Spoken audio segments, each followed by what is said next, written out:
Assalamu alaikum class 6 with new lesson of history. I am your teacher. Today we will learn more about ancient China. Today is 26/5/2021 and day is Wednesday.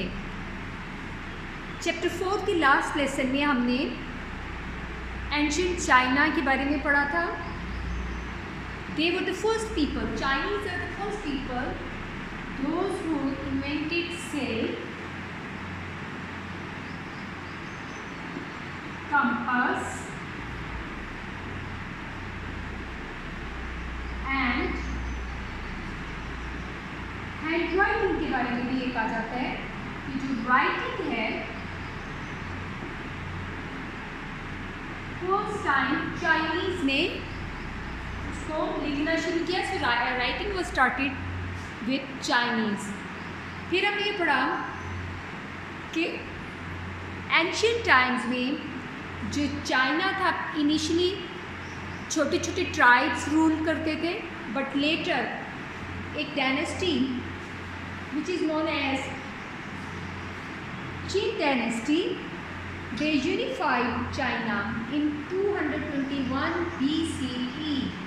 First time 221 BCE China was unified by Qin dynasty.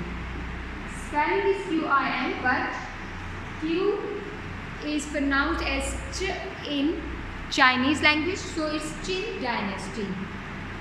फिर हमने ये पढ़ा कि Oracle bones जो हैं वो ancient Chinese use करते थे, और जो ओरेकल बोन्स हैं, oracle bones are basically animals की जो बड़े वाली बोन्स होती हैं, जैसे शोल्डर बोन्स हैं, इसको इस्तेमाल किया जाता था फॉर राइटिंग. लेकिन ये भी कहा जाता है कि they were used for writing to know the will of God, के सुपरनैचुरल से कम्युनिकेट करने के लिए ओरेकल बोन्स यूज़ की जाती थी. लेकिन इसका मकसद कोई स्टडीज़ या इंफॉर्मेशन कम्युनिकेट करना नहीं होता था, बल्कि इसका मकसद जो होता था कि वो खुदा से कोई मालूमात लेनी है. फॉर एग्ज़ाम्पल मौसम कैसा होगा, कोई हेल्दी हो जाएंगी कि नहीं हो जाएगी, कोई जो है अपनी बीमारी से रिकवर कर लेंगी कि नहीं कर लेंगी. इस तरह के जो है स्टेटमेंट्स हमें ओरेकल बोन्स में मिलती हैं. फिर इसके बाद शक डायनेस्टी जो है वो चाइना एंशिएंट चाइना की सबसे स्ट्रॉन्ग डायनेस्टी कंसीडर की जाती है. लेकिन कुछ आर्कियोलॉजिस्ट बिलीव कि जो शक डायनेस्टी है ये it was just only myth, ये एक्चुअल नहीं थी. लेकिन कुछ लोग जो है वो ये कहते हैं कि ये शंग डायनेस्टी जो है वो एक्चुअल थी. और शंग डायनेस्टी जो है इसने येलो रिवर के अराउंड जो है एंशिएंट चाइनीज सिविलाइजेशन को बिल्ड किया. जब हम डिफरेंट सिविलाइजेशन स्टडी कर रहे हैं, फॉर एग्जाम्पल हमने फोर्थ चैप्टर में इंडस रिवर सिविलाइजेशन को स्टडी किया, that was around Indus river. Then हमने मेसोपोटामियन सिविलाइजेशन को स्टडी किया जो कि 2 रिवर्स टिग्रीस एंड यूफ्रेट्स के अराउंड थी. फिर हमने एंशिएंट इजिप्ट जो है सिविलाइजेशन जो कि रिवर नाइल के अराउंड थी. और ये जो अब एंशिएंट चाइना है इसमें जो सिविलाइजेशन थी ये अराउंड येलो रिवर थी. इससे हमें ये पता चलता है कि ज़माना कदीम में पहले वक्तों में इंसान अपनी लाइफ के लिए बहुत ज़्यादा डिपेंडेंट था ऑन वाटर. इवन आज भी हम डिपेंडेंट हैं, लेकिन क्योंकि आज इंसान ने इस तरह की कम्युनिकेशन के ज़राए डेवलप कर लिए हैं कि वाटर एक जगह से दूसरी जगह सप्लाई किया जा सकता है, ट्रांसपोर्ट किया जा सकता है, इसलिए अब जो है आबादियाँ या पॉपुलेशन जो है अवे फ्रॉम रिवर या वाटर भी सेटल्ड होती हैं. ठीक है. लेकिन जब हम एंशिएंट सिविलाइजेशंस को स्टडी करते हैं, सब किसी ना किसी रिवर के अराउंड जो है वो डेवलप हुई. और उसकी मेन रीज़न यही होती है कि सबसे पहले वाटर फूड के लिए बहुत ज़रूरी है. इटसेल्फ हमें पानी पीने के लिए भी चाहिए, और अगर हमने क्रॉप्स ग्रो करनी है तो उसके लिए भी जो है हमें वाटर चाहिए. फिर इसके अलावा हमें अपनी ज़िंदगी में और अपने आप को क्लीन रखने के लिए भी वाटर चाहिए। सो पानी के बग़ैर जो है ज़िंदगी पॉसिबल नहीं है। इसलिए जितनी भी एंशिएंट सिविलाइजेशंस हैं वो वाटर के अराउंड थी, और आज भी दुनिया में जितने भी बड़े शहर पाए जाते हैं वो सब के सब जो है अराउंड द वाटर। जैसे पाकिस्तान का जो सबसे बड़ा शहर है कराची, वो कोस्टल सिटी है, वो अरेबियन सी के उस पे है, साहिल पे है, इसलिए हमें पानी की इम्पोर्टेंस का पता चलता है। इसी से फिर हमें अपनी ज़िंदगी के लिए ये मैसेज मिलता है कि हमें पानी बहुत संभाल के इस्तेमाल करना चाहिए, पानी को वेस्ट नहीं करना चाहिए, बिकॉज़ हम इसको अगर शॉर्ट कह सकें, वाटर इज़ लाइफ। ठीक है। सो और हमारे अल्लाह ताला ने जो हमें गाइडेंस दिया, हमारे मज़हब में भी हमें इसराफ से मना किया गया, और उसमें ख़ास तौर पे वाटर जो है उस पे का इसराफ से तो हमें बिल्कुल इसलिए भी रुकना चाहिए कि दुनिया में किसी न किसी चीज़, हर चीज़ का कोई ना कोई अल्टरनेटिव है। For example, if you want to eat, आपको राइस अवेलेबल नहीं है तो यू कैन टेक ब्रेड। अगर आपके पास ब्रेड अवेलेबल नहीं है तो आप कुछ और, लेकिन वाटर का कोई भी नेमुल बदल नहीं है। ओके। सो बेटे, आप लोगों ने पानी जो है बहुत केयरफुली इस्तेमाल करना है। हमें एंशिएंट सिविलाइजेशंस को स्टडी करते हुए हमें ये मैसेज भी मिलता है कि पानी बहुत ज़्यादा इम्पोर्टेंट है।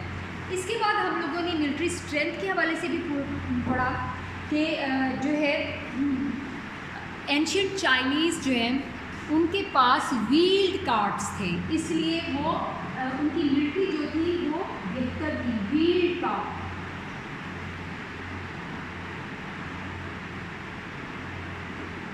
ठीक है। व्हील्ड कार्ट से ये था कि उन्हें अपने वेपन्स को ट्रांसपोर्ट करने में आसानी थी और अपने सोल्जर्स को भी जो है मूव करने में आसानी थी, इसलिए वो मिलिट्री लिहाज से जो है they were stronger than their people around them और अदर पीपल। इसके बाद जो आज हमने पढ़ना है बेसिकली थोड़ा सा हम और क्राफ्ट्स भी पढ़े थे हमने कि चाइनीज़ जो लोग थे वो they were very good to make mask, carve birds and animals, और जो वहाँ से आर्कियोलॉजिकल एविडेंसेस मिले हैं वो हमें उससे पता चलता है कि they use to know how to make different things from iron and bronze. ठीक है। और जो आयरन से वो अपने वेपन्स भी बनाते थे, और फिर उन्होंने राइटिंग एंड काउंटिंग, जैसे आपको पता है राइटिंग सिस्टम तो उन्होंने डेवलप किया, काउंटिंग सिस्टम भी उन्होंने सबसे पहले डेवलप किया, और उन्होंने 2000 सिम्बल्स, राइटिंग के 2000 सिम्बल जो है वो डेवलप किए। अब जो चाइना है बेसिकली, चाइना एंशिएंट टाइम से एक यूनिफाइड स्टेट है। उसकी एक रीज़न जो है वो ये कि उन्होंने आउटसाइड अटैक्स को रोकने के लिए जो चाइना वॉल बनाई है, नंबर 1, और नंबर 2 उन्होंने अपनी लैंग्वेज के स्टैंडर्डाइज्ड करैक्टर्स बनाए। ठीक है। और वो जो स्टैंडर्डाइज करैक्टर्स हैं ना, जैसे हमारे अल्फ़ाबेट्स हैं, इस तरह उनके अल्फ़ाबेट्स नहीं हैं, वो करैक्टर्स हैं। और चाइना में बहुत मुख्तलिफ लहजों के साथ, डिफरेंट डायलेक्ट्स के साथ डिफरेंट लैंग्वेजेस बोली जाती हैं, लेकिन उनके करैक्टर्स सेम है। That's why China is a unified state और unified nation since ancient times. ठीक है। और उसमें उसकी राइटिंग का भी बहुत ज़्यादा जो है कंट्रीब्यूशन है। इसके बाद जो हम आज हमने अपने लेसन में पढ़ना है वो है डिफरेंट फिलॉसफीज़। बेसिकली जब with the passage of the time पहले ट्राइब्स थे, ट्राइब का एक सरदार या चीफ होता था, फिर ऐसे ऐसे ट्राइब्स ने मिलके रहना शुरू किया, तो जब डायनेस्टीज़ बननी शुरू हुई तो उसमें कुछ डायनेस्टीज़ जो थी वो अखलाकियात का ख्याल नहीं रखती थी, सिर्फ अपनी हुकूमत को बरकरार रखने के लिए कुछ भी कर सकती थी। इसमें एक चाइना में एक जो है रिलीजियस लीडर थे, हिज नेम वाज कन्फ्यूशियस, जो कि आज भी चाइना में लोग उसको उन्हें फॉलो करते हैं, और उन्होंने जिस रिलीजन का लोगों को बताया that was Confucianism. Confucianism basically morality, अखलाकियात पे बेस करता है, जिसमें लोगों को कहा गया है कि एक दूसरे के साथ पोलाइटली पेश आए। और एक बहुत अच्छी जो quote I share with you, Confucius ने अखलाकियात पे, इंसानियत पे बहुत ज़्यादा जोर दिया। उन्होंने कहा कि show great respect and commitment to others and their families, ठीक है। और उनका जो एक बहुत ज़्यादा मशहूर कोल है, गोल्डन वर्ड्स और कन्फ्यूशियस आर, he said, never impose on others what you would not choose for yourself। दूसरों पे वो चीज़ ना करो, ना इम्पोज करो जो आप अपने लिए पसंद नहीं करते। और सेम स्टेटमेंट हमारे नबी सल्लल्लाहु अलैहि वसल्लम की भी है कि वो हम में से नहीं कि जो अपने लिए कुछ और पसंद करें और दूसरों के लिए कुछ और। सी कितनी ये जो है मिलती जुलती स्टेटमेंट्स हैं। तो कन्फ्यूशनिज़म जो है ये बेसिकली आज भी चाइना का सबसे बड़ा रिलीजन है और उनको स्टार्ट करने वाले का जो नाम था वो कन्फ्यूशियस था। इसके अलावा डाओइज़म जो एंशिएंट चाइना में रिलीजन थे, इनमें एक था डाओइज़म। डाओइज़म जो है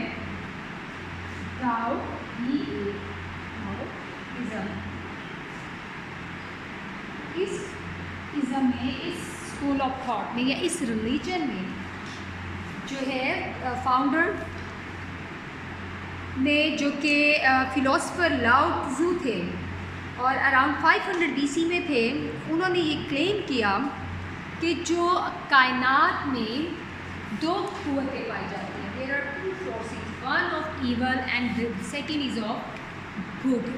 सो Dao mean two and he now I show you a diagram.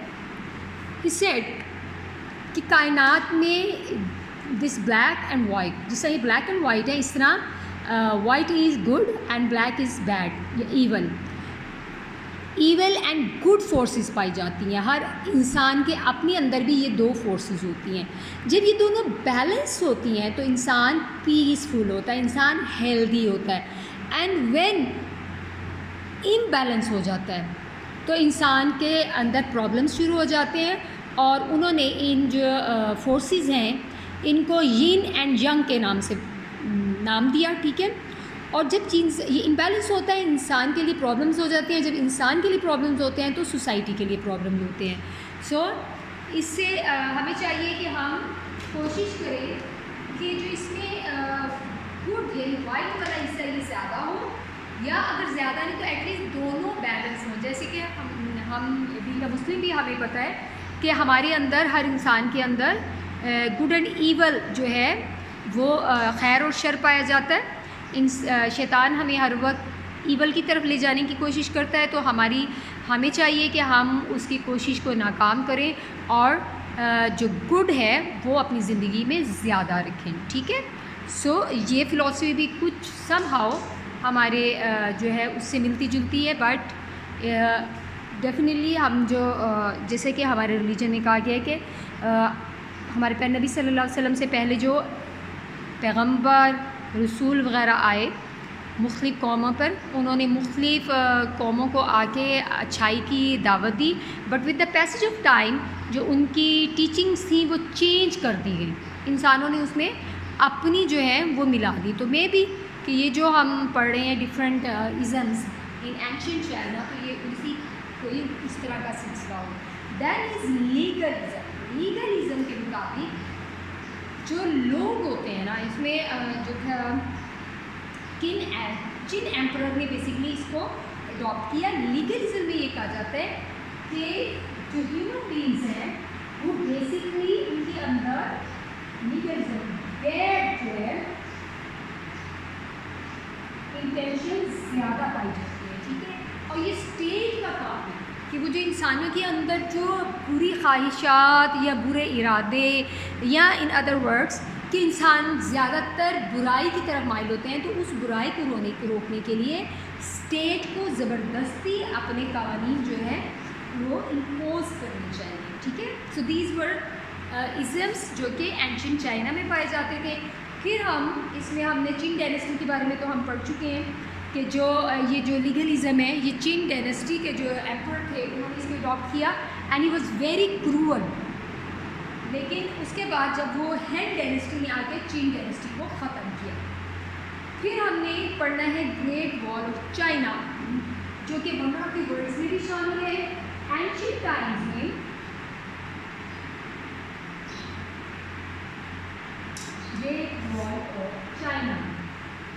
जी, आप में से कौन सा बच्चा बताएगा कि ग्रेट वॉल ऑफ चाइना का ये आपके क्या कॉन्सेप्ट है? कभी आपने नेट पे या कहीं किसी आपने सुना हो कि वंडर ऑफ वर्ल्ड में चाइना की एक वॉल भी शामिल है जिसको ग्रेट वॉल ऑफ चाइना कहा जाता है। जी, आप में से कोई बच्चा मुझे बताएगा? जी बेटे, आप ईमान बेटे, आप बताइए कि ग्रेट वॉल ऑफ चाइना के बारे में आपने क्या सुना हो?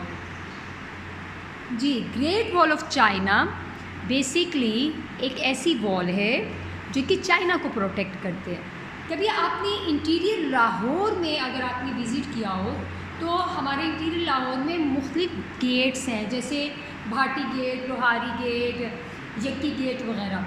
ये बेसिकली पहले वक्तों में क्योंकि आबादी कम होती थी तो रूलर्स होते थे, वो अपनी पॉपुलेशन को प्रोटेक्ट करने के लिए, अपनी अथॉरिटी को प्रोटेक्ट करने के लिए वॉल्स बना के कोई एरिया को प्रोटेक्ट कर लेते थे। ठीक है, तो सिमिलरली चाइना तो एक बहुत बड़ा कंट्री था और आपको मैंने बताया है पहले भी कि शुरू से ही चाइना जो एक यूनिफाइड स्टेट रहा है। ठीक है, तो उसमें मुख्तलिफ वक्तों में आई शो यू फ्रॉम मैप के वॉल बनाई गई। ठीक है, और इसको with the passage of time इस वॉल को ज्वाइन करके वन ग्रेट वॉल बना दिया गया और इस वॉल के बनने में थाउजेंड्स जो है वर्कर्स वो फौत हुए। ठीक है, ये मतलब ये इतना बड़ी वॉल है कि इसको बनाने में कई लोग जो है वो दुनिया से चले गए और अराउंड लास्ट 2000 ईयर से ये वॉल बनी हुई है और ये चाइना को प्रोटेक्ट करती है from, if we look at the key of map, this west side from west north जो है ये चाइना को प्रोटेक्ट करती है फ्रॉम इन्वेजन्स। ठीक है, so great Wall of China का जो पर्पज़ है वो ये है कि इसमें जो पहले वक्तों में वॉल्स का पर्पज़ होता था कि अपने शहरों को प्रोटेक्ट किया जाता था, ये पूरे चाइना को प्रोटेक्ट करने के लिए इस्तेमाल होता है। ठीक है, उसके बाद हमने इस चैप्टर में जो इम्पोर्टेंट है दैट इज़ सिल्क रोड। ठीक है, और जो सिल्क रोड है जिसको सिल्क रूट भी कहते हैं वो आज भी इम्पोर्टेंट है। ये जब हम सी पैक का पढ़ते हैं, ठीक है, जो कि बेसिकली पाकिस्तान और चाइना और जो पाकिस्तान के ज़रिए इजी असेस होगी चाइना को उन कंट्रीज़ के साथ ट्रेड का थ्रू ट्रांसपोर्ट नेटवर्क ट्रेड का जो प्रोजेक्ट है उसको सी पैक कहते हैं।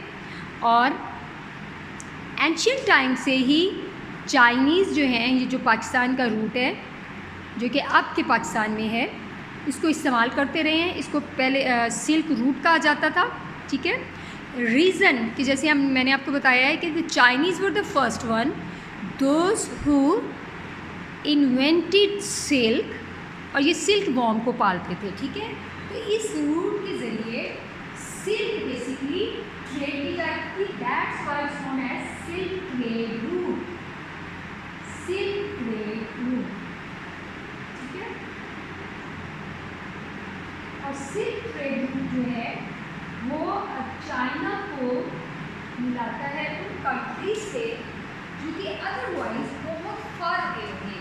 सो I show you a map जो कि चाइना, उसकी लोकेशन और उसके